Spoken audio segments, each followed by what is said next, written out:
This morning, my friends, this is Clifton David Ryan, your friend, coming to you live once again with another episode of CDR Inspiration, guys. And this would be the final CDR Inspiration for 2020. It was really an exciting year, challenging, very, very testing time. But in all, I trust that you grew through the year 2020 and you are looking forward to 2021. I grew as an individual, I grew as a businessman, I grew as a man of God, I grew as a husband, I grew as a father. I trust that you grew also, excuse me. So, this morning I want to talk to you about train up a child.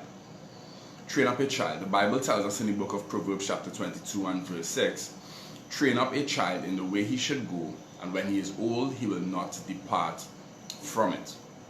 He will not depart from it.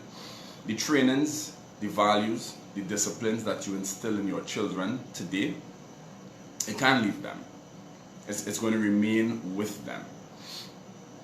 I'm encouraging you this morning, train them up in the way that they should go, in the fear and in the knowledge of God this morning. I had the distinct pleasure of baptizing both my nephew and my 5-year-old daughter yesterday. And I'll tell you guys something.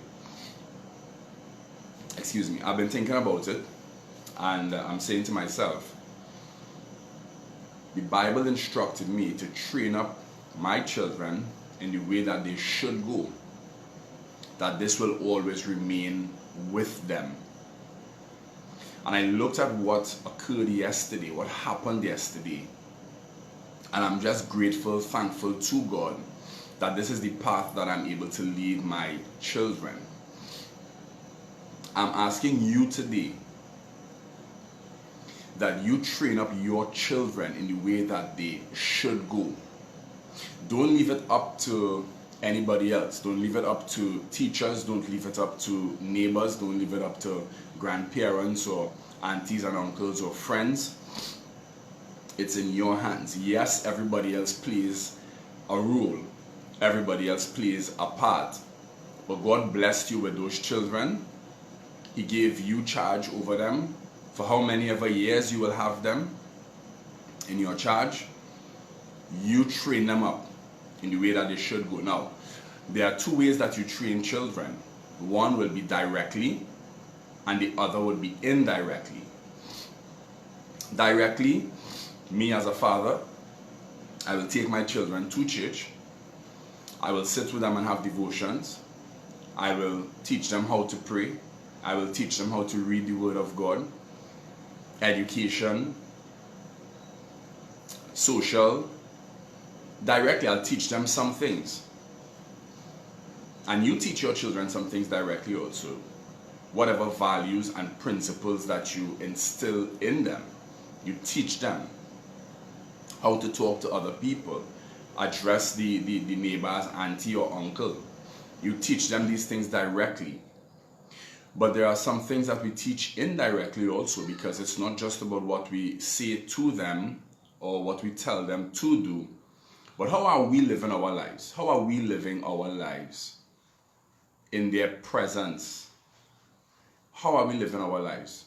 Because everything we say, everything we do, we are training these children. And to say one thing and do something else is going to send mixed signals to those children and even confuse them. So I'm asking you today, we can't teach the children to be respectful to neighbors, and then something happens with you and the neighbor, and you're cursing the neighbor out. That's not proper practice. It's not training those children properly. You can't tell them about alcohol consumption and you have the house full of alcohol for the Christmas. You can't tell them about being respectful to the neighbors and then you curse the neighbors out. You can't tell them about proper eating habits and then you junking it out. You have to be able to practice what you are teaching to these children. That's how we train them up. So remember, you could teach them or train them directly, and you could train them and teach them indirectly. I'm asking us as parents today to live a life of example to these children so that they could follow in our footsteps. Be fair to these children. Don't tell them, do as I say, don't do as I do. It's not being a good example. It's not being a good mentor. It's not being a good steward over those children that God has blessed you with. Tell them, but also show them that you are walking this path. It gives them more belief in what you taught them. It gives them more inspiration because they would want to follow in your footsteps. I see my children so many times mimicking things that I would say or mimicking things that I will do or my behaviors, because that's how they learn most. So I trust that this was edifying to you. Train up those children. Listen, we hear statistics all the time. You decide what statistic you want your child to be. You decide. Yeah? So love and appreciate you guys. Thanks for jumping on CDR Inspiration this morning. I'm looking forward to seeing you next week, Monday morning, for our first CDR Inspiration of 2021. God's richest blessings to you. Love you guys. Drop me a comment, guys. Let me know if you got any value from this live. And please share with someone that you believe would love to hear the information that was shared here this morning. Thank you again. And Merry Christmas. Happy New Year. All the best for the rest of 2020. And I pray that you have an explosive, awesome start of 2021. Have a great day, guys. Bye for now.